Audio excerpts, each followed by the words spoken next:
Hoje falaremos do chupa-cabras. Nos Estados Unidos, o ser mítico mais conhecido na Zona Oeste é o pé grande, enquanto no Brasil fala-se do saci e do mapinguari. Há algum tempo, vem-se falando no chupa-cabras, que teria aparecido nas zonas rurais da cidade de Sumaré, Montemor, Capivari e Rafard, municípios vizinhos de Campinas, SP, principalmente em 1997.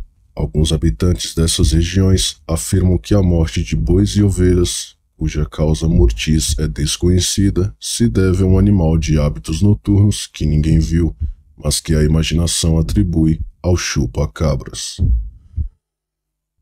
As pessoas sérias são mais prudentes, afirmando provavelmente a morte desses animais domésticos foi causada por algum predador, como a onça parda e o lobo-guará.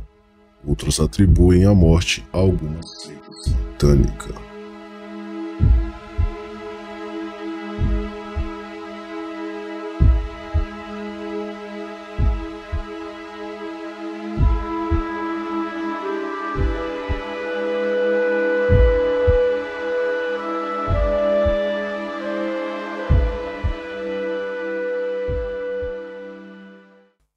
Escreve o jornalista Paulo Sanmartí, 1997, Chupa-cabras. Agora ele se tornou histeria coletiva, edição de 8 de junho, no jornal A Tribuna de Campinas, SP. Abre aspas. Na verdade, os casos de chupa-cabras registrados no mundo inteiro têm uma estrutura clássica e muito própria. As marcas deixadas por eles não podem ser confundidas com a de nenhum predador conhecido e a maneira como o ataque é realizado também não tem referência na zoologia e na biologia. Praticamente, todo o sangue do animal morto é drenado e as feridas são inconfundíveis, como se tivessem sido feitas por garras longas e afiadas, semelhantes a navalhas. Em alguns casos, são retirados com precisão cirúrgica órgãos e glândulas nobres, fecha aspas. Nestes casos suspeita-se de ação humana.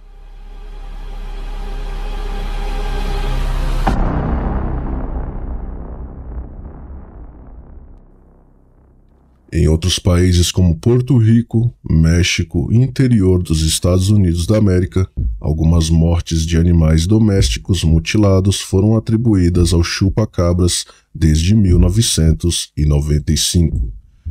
Tais animais não mostravam vestígios de sangue e alguns tinham seus órgãos internos removidos. Os que afirmam ter visto o chupa-cabras o descrevem como bípede, outros como quadrúpede, grande e peludo, mas de concreto não há nada.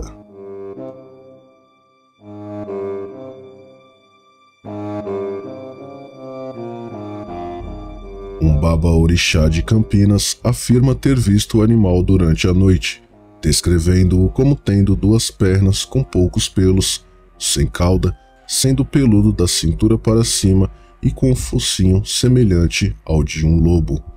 Uma organização denominada Centro de Estudos e Pesquisas Exológicas, CEPEX, de Sumaré, está estudando o caso do chupa-cabras. Este é mais um ser mitológico que fica fazendo parte do folclore brasileiro.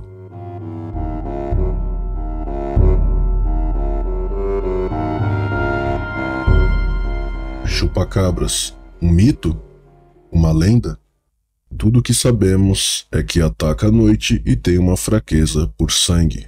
O chupa-cabra é um suposto animal que atacaria gado de pequeno e médio porte em várias regiões das Américas, mas principalmente nos países hispânicos do Caribe, sugando-lhes o sangue.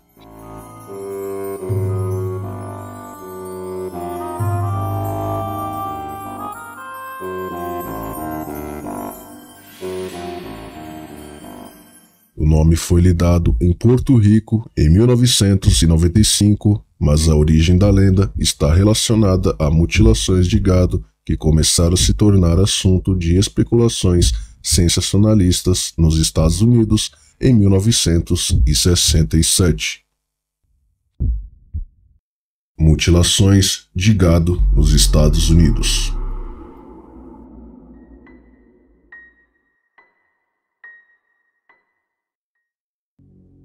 Nos Estados Unidos, a partir do caso de uma égua chamada Snip, em 1967, houve insistentes boatos sobre mutilação de gado por supostos extraterrestres, que teriam cortado cirurgicamente partes do corpo e deixado os cadáveres para trás.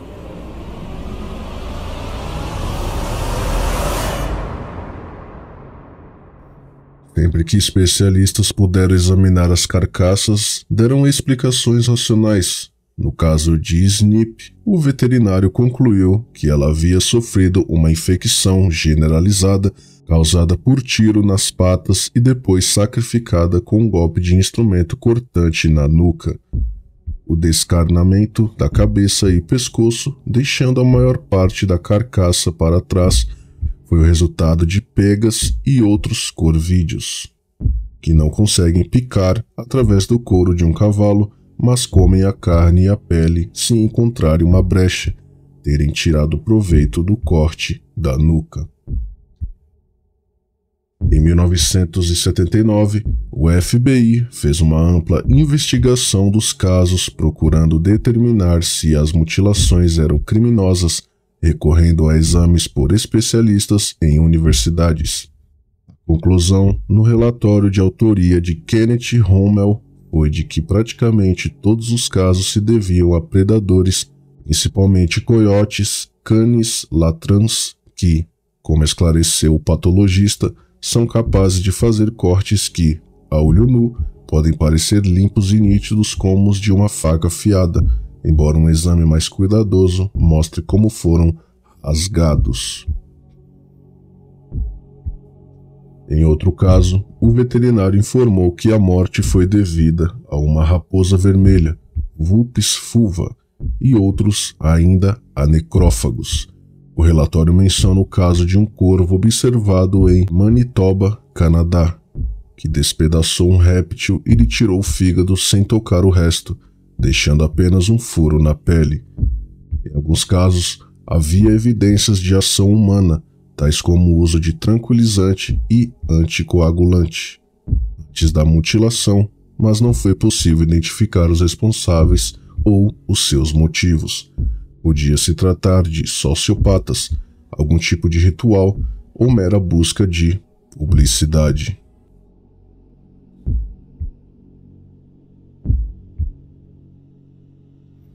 O vampiro de Moca. Notícias sobre as mutilações de gado nos Estados Unidos eram frequentes nos jornais sensacionalistas quando se ouviu falar pela primeira vez no caso análogo em Porto Rico, em 25 de fevereiro de 1975, no povoado de Moca. Foi o jornal El Vocero quem difundiu amplamente os casos e batizou o predador com o nome de O Vampiro da Moca.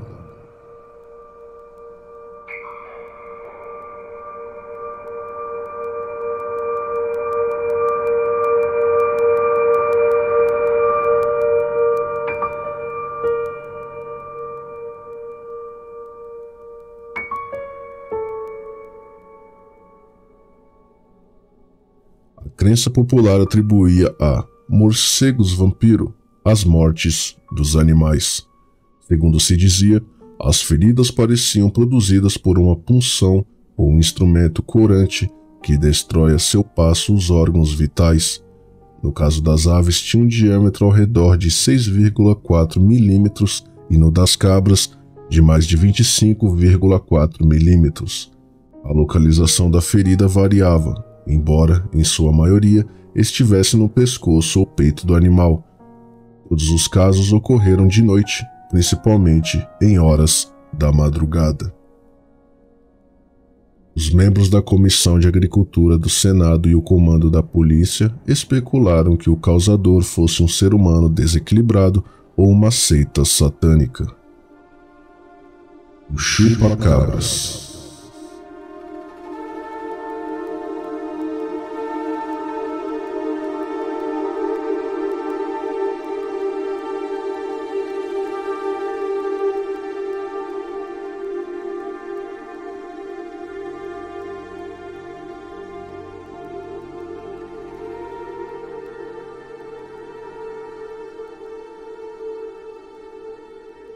Em dezembro de 1994, voltaram a se ouvir relatos semelhantes dos povoados de Orocovis e Corozal, no centro da ilha de Porto Rico, e posteriormente em Canovanas, Costa Norte, Fajardo e Gurabo Leste e Alarajando Centro.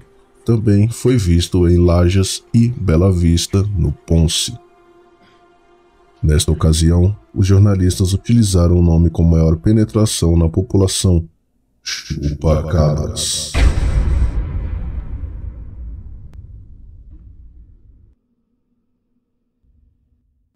Era a primeira vez que se utilizava tal apelativo, e o êxito não se fez esperar. Logo todos na ilha falavam desse animal.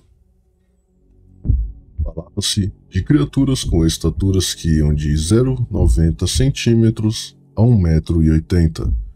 Os braços eram descritos como largas pinças de caranguejo ou braços pequenos com mãos palmadas de 3 dedos. Alguns diziam que a cabeça era redonda, outros que era alargada em forma de pera.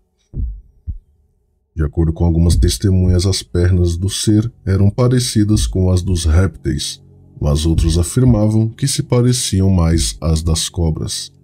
O chupacabras tinha os olhos grandes e vermelhos e uma espécie de escamas pontiagudas em suas costas que parecem membranas que trocam de cor do azul ao verde, vermelho, púrpura e etc. Outros lhe tinham visto o corpo completamente coberto de pelo negro.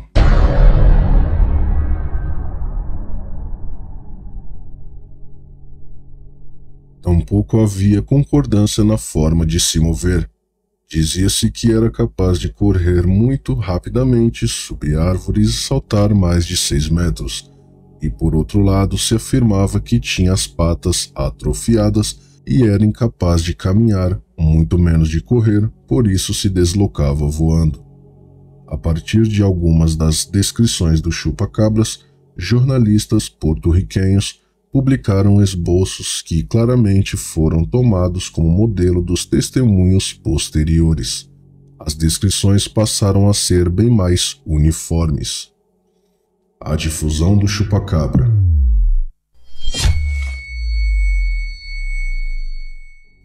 Em finais de 1995, o programa sensacionalista estadunidense Inside Edition fez uma reportagem sobre o chupacabras, logo seguido por outros programas do gênero, Hardcore, Encounters, Corrio Ace e Primer Impacto.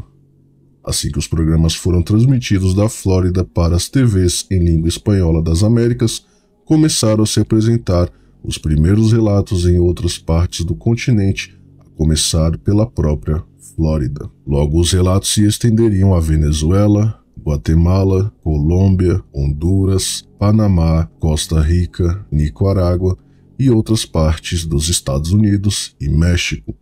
Também se ouviu falar de chupacabras no Brasil, Peru, Bolívia, Chile e Argentina, mas com menos insistência. México. Foi no México que a onda de chupacabras atingiu maiores dimensões. Começou em Tijuana, em fevereiro de 1996, quando começaram a aparecer novilhos e cabras massacrados no interior de seus currais, como se seus corpos tivessem sido cortados com um facão e com 2 ou 3 pequenos buracos no pescoço. 3 meses depois, o engenheiro e pesquisador mexicano Luis Ruiz Nogués fez um levantamento dos testemunhos surgidos em seu país. Dos 32 estados havia relatos em 19, atacando humanos, vacas, novilhos, cães, gatos, porcos, galinhas e pombas. Até 17 de maio de 1996, contabilizou 692 novilhos, 168 galinhas, 104 cabras, 102 pombas, 36 nécios, 10 porcos, 8 vacas, 8 gatos, 8 coelhos e 2 cães, no total 1.138 animais. Algumas das características relatadas. Altura. Descreve-se um ser de 40 a 180 centímetros. Cabeça. Triangular, em forma de pera e redonda. Face. Uns disseram com a face de canguru, outros viram um bico comprido e afiado, com um focinho curto mas pontiagudo, ou com uma tromba de 30 centímetros. Presas. A maioria reportou 2, mas há alguns testemunhos de 3 presas, descritas como curtas, compridas, afiadas e tubulares. Orelhas. Há relatos com pequenas orelhas alargadas e dispostas para cima e outras em que se diz que, em lugar de orelhas, havia 2 fossas. Olhos. Alguns redondos, outros rasgados com uma tonalidade alaranjada e avermelhada, mas de acordo com os cânones ufológicos. Patas. Em um caso, amostras de estuque mostram um rastro que é parecido com o talão de um ser humano, mas com 3 dedos como garras de águia. Em outro caso, viram patas curtas em forma de rã. As patas são pequenas, por isso caminhava curvado, ou grandes, o que lhe permite dar grandes saltos. Braços. Extremidades superiores atrofiadas e pregadas ao torso, cuja constituição se assemelha a uma membrana que se estende entre seus flancos, o que lhe daria a aparência de um morcego. Outros dizem que se parece com um morcego sem asas. Há outros que lhe viram umas aletas nas costas, quer dizer, os braços não formam parte da membrana alar. Mãos. Que podiam ser as mãos, foram qualificadas como pequenas garras. Pele. Coberta de pelo curto, segundo uns, mas um disse ter visto uma pessoa com meio metro de estatura totalmente albina e nua. Outros dizem que o corpo está coberto por pelo muito comprido.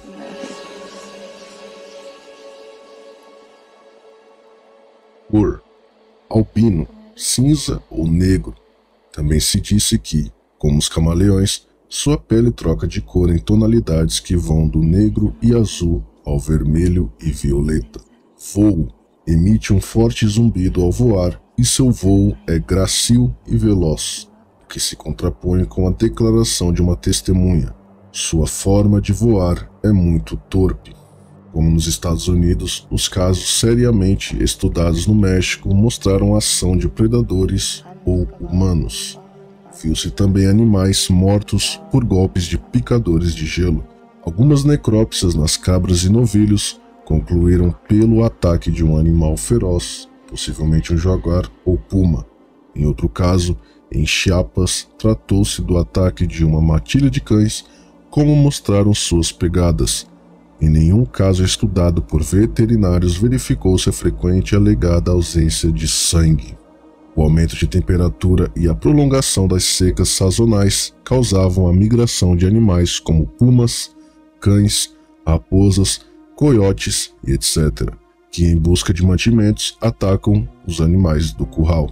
Estimava de 1973 indicava que o México perdia 2.500 cabeças de gado por mês por causa de predadores. Devido à difusão da lenda pela TV, muitos desses ataques, em outros anos corretamente relacionados a animais selvagens, passavam a ser atribuídos ao chupa-cabras.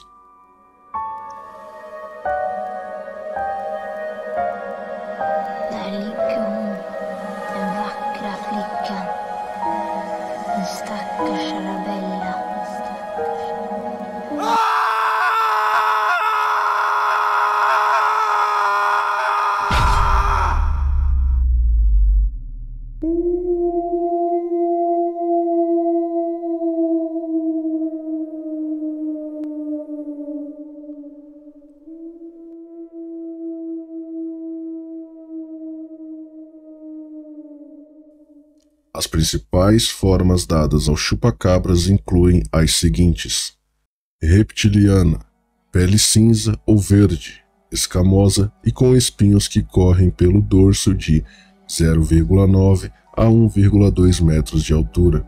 saltando como um canguru, com focinho similar ao de um cão ou pantera, língua bifurcada e presas compridas. Assobia quando alarmado e deixa um cheiro de enxofre. Também tem postura e salto de canguru e pele grossa com pelo facial cinzento.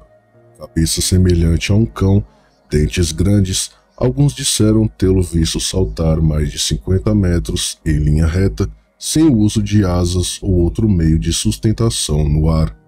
Pelo negro, olhos vermelhos, cabeça ovalada, com asas de morcego, às vezes se arrastam sobre 4 patas, outras se põem de pé como marmotas, seriam muito rápidos, podem escalar e correm para longe quando são vistos.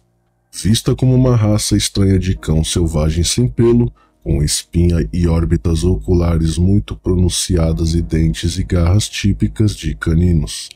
Vários apresentados como chupacabras abatidos ou encontrados mortos e submetidos a análises anatômicas ou genéticas mostraram ser coites, raposas ou cães, alguns deles mestiçados ou de aparência atípica.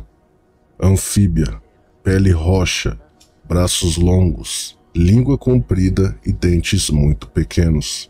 Felina, pelo amarelo, unhas afiadas, apresenta 2 dentes compridos e afiados, é rápido para escalar paredes e outros obstáculos que impedem sua fuga. Crenças e suposições.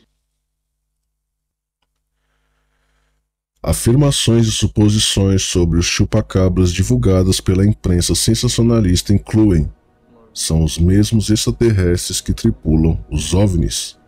São extraterrestres que criaram o vírus da AIDS para destruir a raça humana e conquistar a Terra, Porto Rico.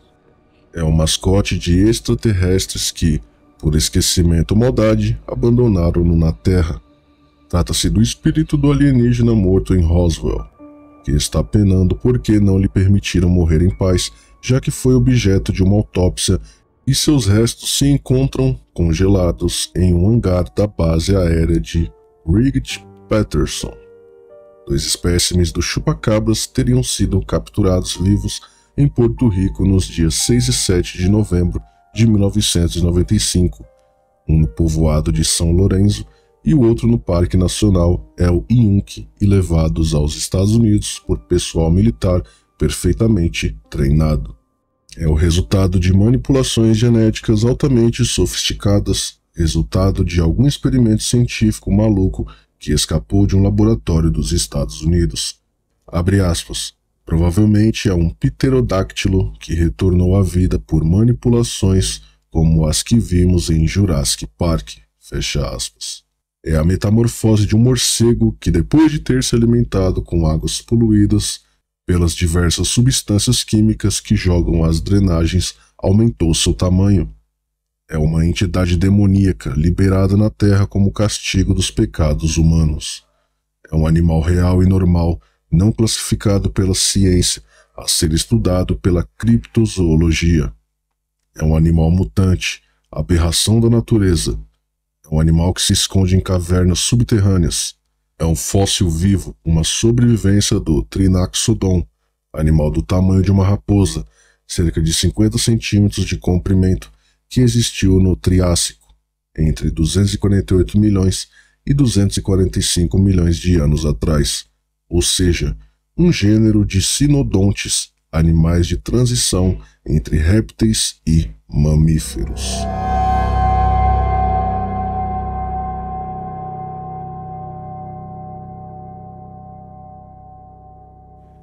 Influências na ficção.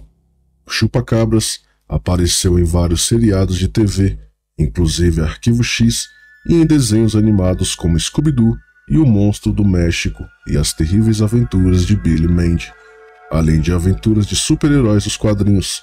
Também o extraterrestre Stitch, do desenho animado Lilo e Stitch, de 2002, e suas sequências parece ter sido inspirado no conceito popular e nas representações do chupacabra divulgadas pela cultura de massas, ainda que não receba esse nome e a história se passe em outro cenário, no caso, o Havaí.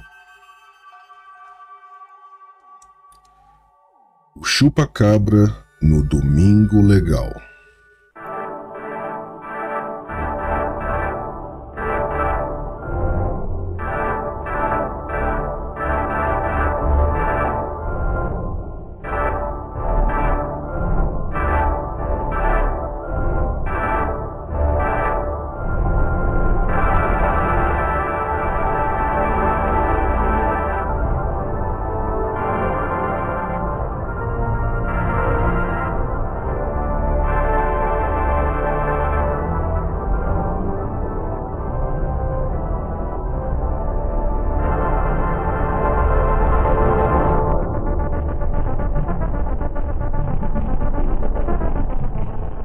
Com os boatos sobre o chupa-cabra se espalhando por todo o Brasil, o programa Domingo Legal, apresentado por Gugu Liberato no SBT em junho de 1997, produziu um programa especial para falar sobre o fenômeno animal.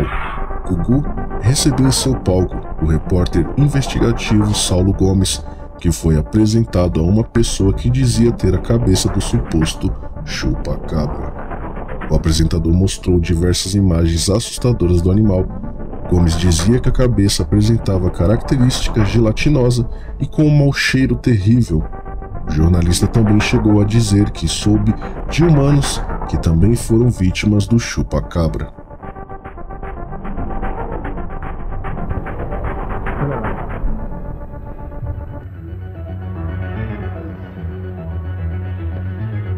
Animais atacados no interior do estado, atacados e vejam que apenas o que ataca esses pequenos animais retira o sangue das vítimas. O Jornal da Globo fez um dos telejornais mais conceituados do país, fez 2 matérias essa semana sobre os chupa-cabras. Nós estamos ainda vendo alguns sites da internet que trazem este assunto. Muita gente disse, por que outros jornais não falaram? Só vocês falaram a respeito da notícia? Não fomos só nós que falamos. Outros veículos importantes de informação abordaram esse assunto, que é um verdadeiro mistério. Para nós também, claro que para nós é um mistério. E o Jornal da Globo, assim como outros jornais, olha, esse aqui é de hoje. Esse é de hoje. Não, de ontem. Olha lá, Jornal Folha de São Paulo, chupacabras encanta Campinas, que monstro teria vindo do México, aqui pegadas retiradas da internet que seriam do monstro. Agora deixa eu mostrar outro jornal, isso foi o NP, chupacabra já está atacando no Paraná. Aqui o jornal Folha da Tarde, falando a respeito do programa, a TV mostra a cabeça de animal parecido com os chupacabras. Aqui está. E fora outros jornais do interior do país que estão chegando inclusive agora mesmo, através do fax. Eu pediria à produção, por favor, o tape mostrando os jornais da mídia eletrônica.